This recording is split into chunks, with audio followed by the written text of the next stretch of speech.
Allegedly Janice. What's up, girl? Happy Sunday. I know. It's been almost a week since I've spoken to you, but your girl is busy. I'm busy writing so you guys can have these books and these journals.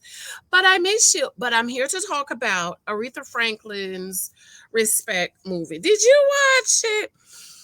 I watched it, and I'm going to tell you what I think, and I want to hear what you guys think about it if you watch it. I'm not going to tell you anything in the movie because it's still brand new, just in case you want to watch it. I want to thank you for your love and support with my books.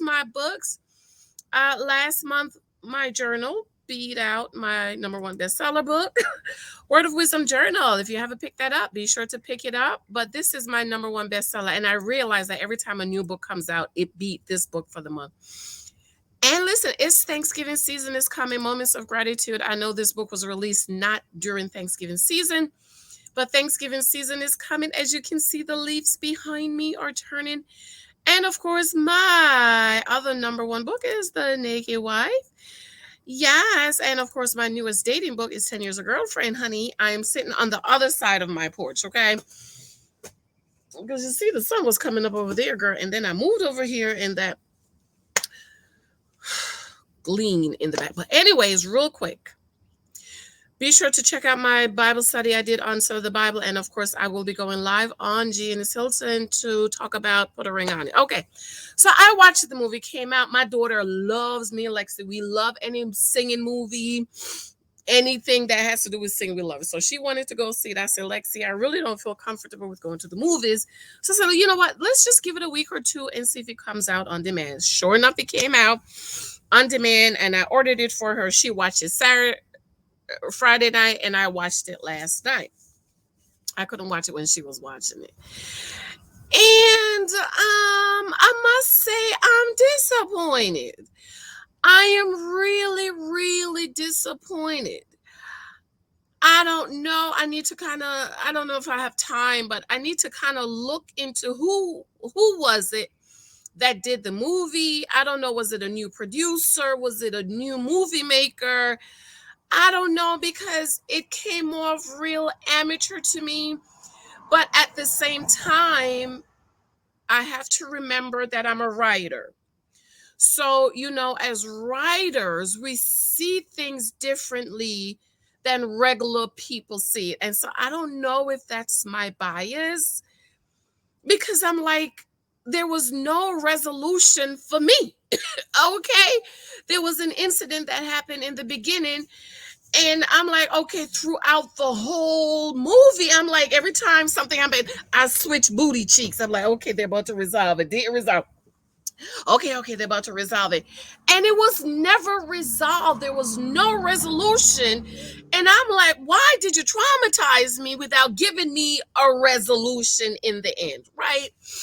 And so I don't know if that's my bias, okay? As a writer, okay? I do write nonfiction, and I've been working on a fictional book for years, but I think I finally got it. I found me a mentor, and I'm listening to her videos, and I'm seeing what the problem is with my book, because the other people, the ghostwriters that I sent the book and the editors, they would tell me what I need to do, but they didn't explain it to me. Like, I didn't realize what the problem was with my book, my nonfiction. The story is written, but you have to have a hook. And they will say, well, you need a hook. And I'm like, okay, what's a hook? Because I'm a nonfiction writer. So nonfiction writer and fiction writers were totally different, okay? People who write nonfiction cannot write fiction. Most of us cannot write fiction. Fiction writers cannot write nonfiction. When I talk to my other author friends, and I have a 400-page nonfiction book, they're like, how did you do that? How? Okay. And it's a very small percentage of writers who can do both fiction and nonfiction. I'm not like a nonfiction writer. It's just I have this story that I need to write, and it has to be written in a nonfiction way. And so I don't know if, because I'm a writer, I am looking for all these things that you need to have in a movie, because a movie is a story, and in a story there should be resolution. And then also, Fox spoils me because I think Fox Movie Maker is one of the best movie maker, whatever they call them, in the world. I mean, if you watch a Fox produced show, case in point, um, The Prodigal Son. Is it The Prodigal Son? Let me tell you. Is it? Let me see. I have it down here. I deleted it. It is so excellently written. It is so well written. And yeah, Prodigal Son. Yes. And they just canceled it. I don't know why. I don't know why they canceled this, son. It was so, oh my God, this movie was so, the show was excellent. And yeah, Prodigal Son. It was so well written. Okay, let me see if I save the picture of you. You guys don't know. It was so well written. It was so well done. And you know how every season you're trembling in your seat to see if your show is going to come back on. And I think they did 3 seasons or 4, I don't remember. And then they took it. I don't know why they took it off. They probably wasn't getting enough views. Um, and I'm hoping that Netflix will pick it up because there's so much more that needs to happen with this movie. So again, I am really spoiled from Fox and a couple of the other shows I watch because it is so well written. So again, going back to the Aretha Franklin movie, I don't know if I'm in my head with that. Okay, so I want to know what you guys are thinking. Let me tell you, I was so disturbed that I even spoke to one of my friends about it who did not watch it. She's gonna watch it, but she's going to watch it. Prodigal Son. Oh, this show is so good. It is so well written. And I'm telling you, after watching this show, and maybe again, I'm in my right head because I'm a writer, you will begin to see when you're watching movies. I've noticed since I started watching that show that my desire for excellence when it comes to movies and shows has increased by 100% because it is so well written and it's well filmed, beautiful. Okay, I spoke to my other girlfriend. She didn't watch it. She will. And one of the things she said, you're going to be attacked for saying you was disappointed.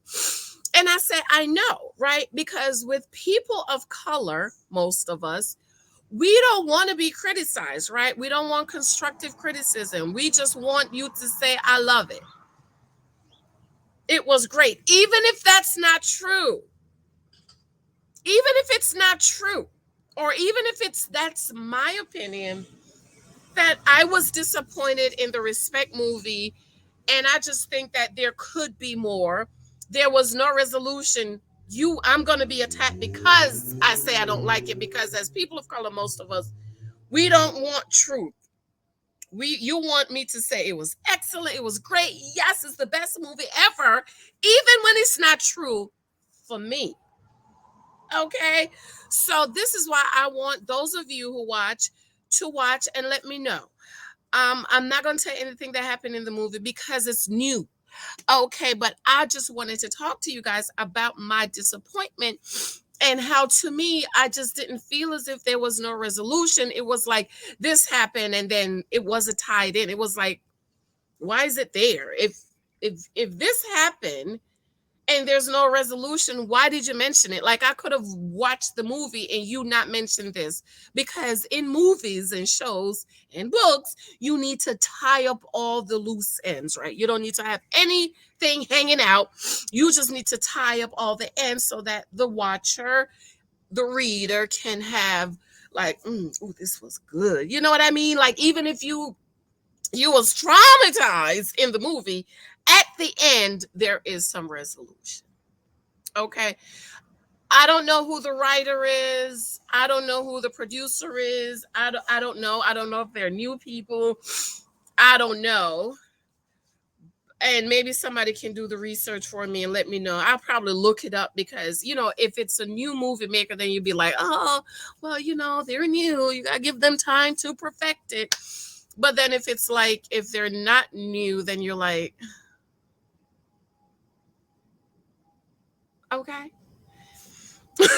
It's like I saw something with Tyler Perry. People were complaining about his wigs. And he said, I pay hairstylists $65 an hour. So if you don't know how to use a hot comb, and I was laughing because I don't really watch Tyler Perry anymore, because I just think that after 10, 15, 20 years of making movies and plays, at this point it should be excellent. It should be at a level of excellency, right? When he first came out, Medea and all of that, yeah, we're gonna go, yes, honey, yes, baby, yes, let's get. But after 10 years, I'm like, well, bro, you got to kind of step it up. Even that Acrimony movie y'all want me to watch, I'm not watching it. It's the same movie with different people. I love Tyler Perry, supported him. I've had I buy all his shows. Up to 10 years ago, maybe. I've been to his plays, love him. But at this point, it's like, where's the excellency? Okay. And I think in one of his writer, he said he write and produce all of his writings. No, you need other writers to make sure the plot goes to the end. And for somebody to say, bro, this is the same movie you've been making every year. It's the same. You know what I mean? So I don't know if I'm in my head as a writer. So if you watch the Respect movie, let me know what you think. And if you watched it, do you see what I'm saying with both thing, with the excellency, no resolution, and with people of color? I want you to say it's great, even if it's not great to me. Let me know what you think. I love you. I adore you. I'm going to be going live on Janice Hylton in a few. So come on over and hang out. Bye, bye, bye. And remember, honey, you should watch this show. It's only 3 seasons or 4. I'm hoping Netflix will pick it up. So Prodigal Son is about a show where the father's a doctor and he's a serial killer. And so the son is the one that turned him in. And so that's why he's prodigal son. Oh. If you want to watch an excellent show, watch The Prodigal Son. I think Prodigal Son has outweighed every show, every movie I have seen, because it's excellently done. And it's just a really good show, man. I'm about to start watching from season 1 because it's so well written. I was talking to my coworker. I said, do you think that's like one of the best shows? She was like, that is one of the best shows I've ever seen. And again, maybe it's because I'm a writer, so I pay attention to everything. But anyways, I love you. Let me know what you think. Mwah, mwah, mwah, mwah. Bye.